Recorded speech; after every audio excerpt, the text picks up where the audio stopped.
કેમ છો મિત્રો? જય યોગેશ્વર, જય સ્વામિનારાયણ, જય શ્રી કૃષ્ણ. હું છું શિલ્પાસ કિચન રેસિપીસમાં તમારું સ્વાગત કરું છું. ઉપવાસમાં એકને એક વસ્તુ માત્ર બટેટાનું કે સાબુદાણાનું કે પછી સામો ખાઈને જો કંટાળી ગયા હોય ને તો એક વખત મારી આ ઉપવાસની નવી રેસીપી ટ્રાય કરો. તમને ખૂબ જ પસંદ આવશે. ઘણા લોકોએ મને આવી રેસીપી માટે રિક્વેસ્ટ કરી હતી કે ઉપવાસ માટેની નવી રેસીપી બતાવો. તો આજે હું એક યુનિક જ રેસીપી લઈને આવી છું જે તમને 100% ગમશે અને સ્વાદમાં પણ એટલી સરસ લાગે છે ને કે આ વાનગી ખાઈને તમને એમ જ થશે કે દરરોજ આ જ રીતે બનાવવી જોઈએ અને આ ખાવાની ખૂબ જ મજા આવે છે. અને આ રેસીપી આ વાનગી ખાઈને તમને જરાય કંટાળો પણ નહીં આવે. તો ચાલો આપણે આ રેસીપી નવી યુનિક રેસીપી બનાવવાનું શરૂ કરીએ ને એ પહેલાં મારે તમને એક વાત કહેવાની છે કે જો તમે મારી ચેનલને સબસ્ક્રાઈબ ન કર્યું હોય ને તો સબસ્ક્રાઈબ કરી લેજો, કેમ કે હું આવી જ નવી રેસીપીઝ લાવતી રહું છું. અને બાજુમાં જે બેલ આવે ને એને પણ ઓન કરી દેજો જેથી નવા વિડીયોની નોટિફિકેશન આવે અને નવો વિડીયો તમે તરત જોઈ શકો. અને હા, વિડીયો કેવો લાગ્યો ને એ મને કમેન્ટમાં જણાવજો. જો વિડીયો તમને થોડો પણ ઉપયોગી લાગે ને તો બીજા સાથે શેર જરૂર કરજો જેથી બીજાને પણ ઉપયોગી બની શકે. તો ચાલો આપણે બનાવવાનું શરૂ કરીએ.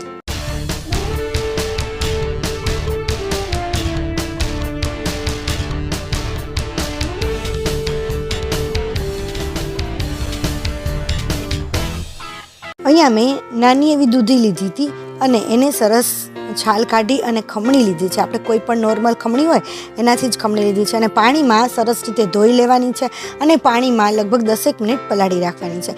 એવી જ રીતે નાની સાઇઝના 2 બટેટા લીધા હતા, એ પણ એવી જ રીતે છીણી લીધા છે અને એને પણ સરસ રીતે ધોઈ અને પલાળી લીધા છે. તો આને 10 મિનિટ સુધી આ રીતે પલાળેલા રાખી મૂકવાના છે અને ત્યાર પછી કોઈ પણ ગળણો હોય તો એની અંદર આપણે નીતરવા મૂકી દઈશું. એકદમ પરફેક્ટ રીતે નીતરી જાય ને ત્યાં સુધી આપણે એને નીતરવા દઈશું. એવી જ રીતે આપણે બટેટાને પણ નીતારી લઈશું. હવે એ નીતરે છે ને ત્યાં સુધીમાં આપણે બીજી પ્રોસેસ કરી લઈએ. તો એક પેનની અંદર અહીંયા મેં 3 ટેબલ સ્પૂન એટલે કે 3 ચમચા જેટલું મેં ઘી લીધું છે. અને જો તમારે ઘીમાં ન બનાવવું હોય અને તેલ યુઝ કરવું હોય તો તમે તેલ પણ યુઝ કરી શકો છો, પરંતુ ઘીમાં એનો ટેસ્ટ બહુ જ સરસ આવે છે. ઘી થોડું ગરમ થાય ને ત્યાર પછી એની અંદર આપણે જીરું અને મીઠા લીમડાના પાન નાખી દઈશું. આની અંદર અત્યારે આપણે ઉપવાસ માટે બનાવીએ છીએ એટલે બીજા બધા મસાલા નહીં નાખીએ અને એને સરસ સાતળી લઈશું. અને ત્યાર પછી આપણી જે દૂધી એકદમ સરસ નિતારેલી પડેલી હતી ને એ એની અંદર નાખી દઈશું અને દૂધીને ઘીમાં સરસ રીતે સાતળી લેવાની છે.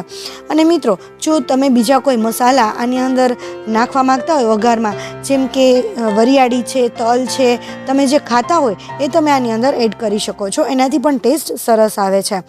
દૂધીને આપણે સરસ રીતે સાતળી લેવાની છે જેથી દૂધી સતળાવાથી એનો ટેસ્ટ છે ને એકદમ વધી જાય છે. જો દૂધી બાફીએ એનો ટેસ્ટ પણ અલગ આવતો હોય છે અને સાતળવાથી પણ અલગ આવતો હોય છે. તો દૂધીને સરસ રીતે આપણે સાતળી લઈશું. દૂધી સરસ સતળાઈ ગઈ છે. અહીંયા તમે જોઈ શકો છો કે એકદમ સરસ સોફ્ટ થઈ ગઈ છે અને થોડી એવી ટ્રાન્સપરન્ટ પણ થઈ જશે દૂધી. તો આવી દૂધી થઈ જાય ને ત્યાર પછી આપણે જે બટેટા હતા ને નિતારેલા એ પણ એની અંદર નાખી દઈશું. હવે દૂધી જ ખાલી પહેલાં એડ કરી અને એને જ ઘીમાં સાતળવાનું કારણ એ છે કે દૂધીને છે ને પાકતા થોડી વાર લાગે છે બટેટાના પ્રમાણમાં. બટેટા થોડા જલ્દી પાકી જતા હોય છે, બટેટાનું છીણ. એટલા માટે બટેટાનું છીણ જ્યારે દૂધી અડધી એટલે કે 50% જેટલી પાકી જાય, ટ્રાન્સપરન્ટ થઈ જાય ને ત્યાર પછી એનું છીણ નાખીશું. નહીંતર બંને સાથે નાખીશું ને તો બટેટા છે ને એકદમ વધુ સોફ્ટ થઈ બટેટાની ચીકાશ અંદર ભળી જશે. એટલે આપણી રેસીપી છે ને એ ચીકાશવાળી બનશે, થોડી એકદમ સરસ છૂટી નહીં બને. તો આપણે એ જ રીતે નાખીશું. ત્યાર પછી એની અંદર ટેસ્ટ પ્રમાણે મીઠું નાખી દઈશું અને 1 ચમચી જેટલો આપણે લીંબુનો રસ નાખી દઈશું. અને ત્યાર પછી અડધી ચમચી જેટલું આદું નાખી દઈશું. જો આદું તમે ખાતા હોય તો નાખવું, અધરવાઇઝ તમે સ્કીપ પણ કરી શકો છો. અને આ બધું સરસ રીતે આપણે મિક્સ કરી લઈશું. અને ત્યાર પછી અહીંયા 8 થી 10 તીખાને મેં ખાંડી લીધા છે અને એનો એકદમ સરસ પાવડર કરી લીધો છે. આપણે કાળા મરી પણ કહેવાય છે. તો એનો પાવડર એની અંદર નાખી દઈશું અને એ પણ સરસ રીતે આપણે મિક્સ કરી લઈએ. બધું પ્રોપર રીતે મિક્સ થઈ જાય ત્યાર પછી અહીંયા આપણે જે સિંગદાણા હોય ને એનો ભૂકો લીધો છે. તમે સિંગદાણા પણ લઈ શકો છો અથવા તો જે ખારી સિંગ હોય ને એ પણ ડાયરેક્ટ નાખી શકો છો. અહીંયા મેં જે સિંગ છે એને પહેલાં શેકી લીધી હતી અને એને અધકચરી જ ખાંડી લીધી છે. એનો પાવડર કોઈ કરવાની જરૂર નથી, એને અધકચરી ખાંડવાની છે, જેથી જ્યારે આપણે ખાઈએ ને ત્યારે અંદર ક્રન્ચીનેસ આવે ને એનાથી એનો ટેસ્ટ વધી જાય છે, એને ખૂબ જ મજા આવે છે.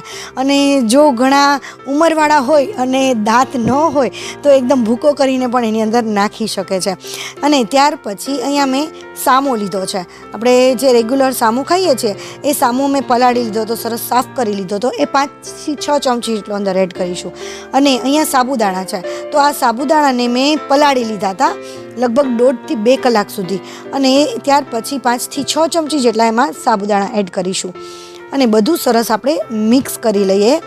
આ બધી જ વાનગી સાથે મળીને એટલો ટેસ્ટ સરસ આવે છે કે એનો કોઈ હિસાબ જ નથી. મિત્રો, તમે મારા વિડીયો કયા ગામથી કે કયા સિટીથી જુઓ છો ને એ મને કમેન્ટમાં કહેજો, કારણ કે મારા વ્યુઅર્સ મારા વિડીયો ક્યાંથી જુએ છે ને એ મને ખ્યાલ આવે.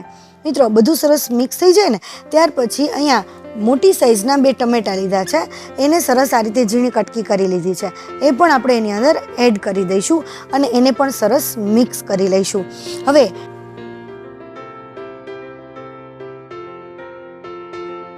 ત્યાર પછી અહીંયા મેં મરચાં લીધા છે, લીલા મરચાં છે.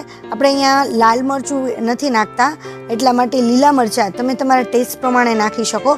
કે જો બહુ વધારે તીખાશવાળું ફાવતું હોય તો એ પ્રમાણે તીખા મરચાં લઈ શકો, મોળા મરચાં લઈ શકો, કે પછી થોડા વધુ કે ઓછા પણ મરચાં તમે કરી શકો છો એનું પ્રમાણ. અહીંયા મેં 3 ચમચા મરચાંના લીધા છે અને એ મરચાં મોળા મરચાં છે. તો આ બધું સરસ મિક્સ કરી દઈએ અને ત્યાર પછી એને ઢાંકી અને આપણે પાકવા દઈશું.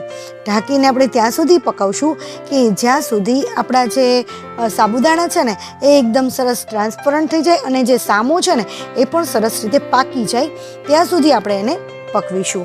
તો વચ્ચે વચ્ચે જરૂર લાગે ને તો આપણે હલાવતા જઈશું. હવે આપણે એક વખત ચેક કરી લઈએ કે આપણા સાબુદાણા ટ્રાન્સપરન્ટ થઈ ગયા છે કે નથી થયા. તો અહીંયા આપણા જે સાબુદાણા છે એકદમ સરસ ટ્રાન્સપરન્ટ થઈ ગયા છે અને સામો પણ સરસ પાકી ગયો છે. હું તમને નજીકથી બતાવી દઉં. જુઓ, આપણા સાબુદાણા એકદમ સરસ મસ્ત ટ્રાન્સપરન્ટ થઈ ગયા છે. તો આવી રીતે સાબુદાણા ટ્રાન્સપરન્ટ થાય અને જે સામો છે એકદમ સરસ પાકી જાય ને ત્યાં સુધી આપણે એને વચ્ચે હલાવતા હલાવતા પકવીશું. અને આ રીતે આપણી દૂધીની અને બટેટાની, સાબુદાણાની એ સામાની આપણી ખીચડી તૈયાર છે, એકદમ ટેસ્ટી. આમાં જો તમે હળદર ખાતા હોય તો તમે હળદર પણ નાખી શકો છો.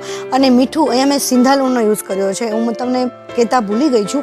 જો તમે નોર્મલ મીઠું ખાતા હો તો તમે નોર્મલ મીઠું પણ નાખી શકો છો.